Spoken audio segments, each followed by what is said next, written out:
Você sabe como utilizar o sufixo ing no inglês? A gente vai ver que ele tem diferentes funções e pode ser utilizado em diversas situações gramaticais.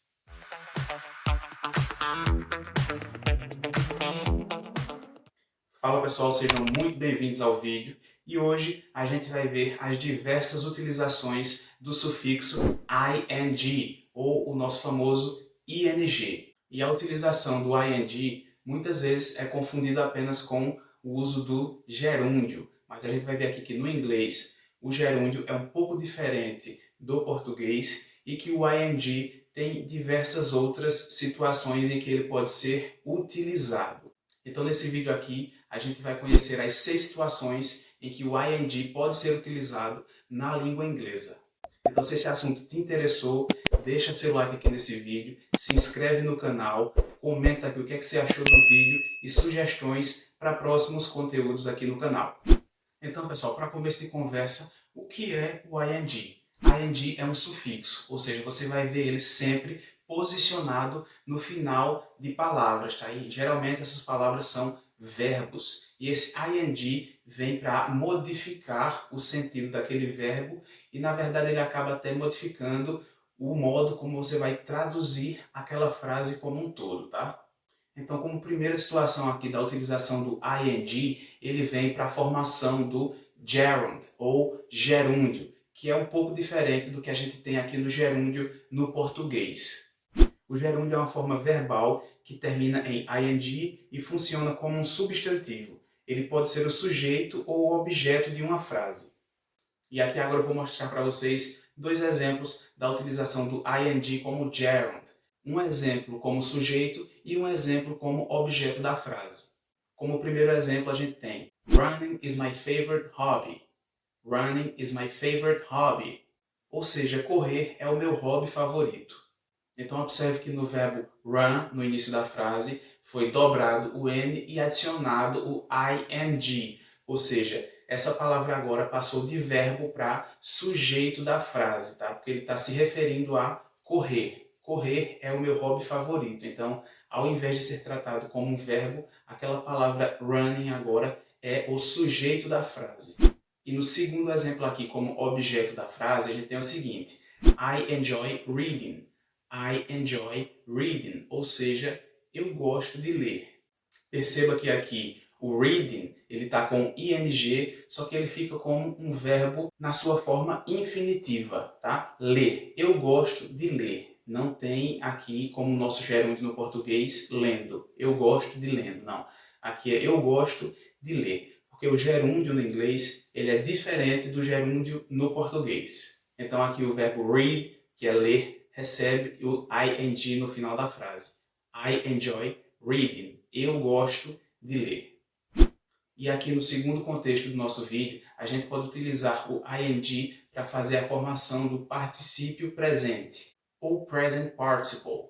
O particípio presente também termina em ing e é usado para formar tempos verbais contínuos, além de funcionar como adjetivo. E para falar de tempos contínuos, a gente tem o seguinte exemplo. They are studying for the exam. They are studying for the exam. Ou seja, eles estão estudando para o teste. E aqui perceba que esse exemplo, sim, é bem semelhante ao gerúndio que a gente tem no português. E utilizando o ing como um adjetivo, a gente tem o seguinte exemplo. The movie was interesting. The movie was interesting. Ou seja, o filme estava interessante. Então perceba que nesse exemplo aqui, a palavra interesting tem o ing no final e ela está servindo aqui como um adjetivo, ou seja, ela está dando uma característica para o filme, né? The movie was interesting, ou seja, o filme estava interessante. Além disso, a gente também pode utilizar o ing após preposições. Quando um verbo vem depois de uma preposição, ele normalmente está na forma de gerúndio. E para exemplificar esse tipo de utilização, a gente tem o seguinte. She is interested in learning Spanish. She is interested in learning Spanish. Ou seja, ela está interessada em aprender espanhol. Ou também, she is good at drawing. She is good at drawing. ela é boa em desenhar.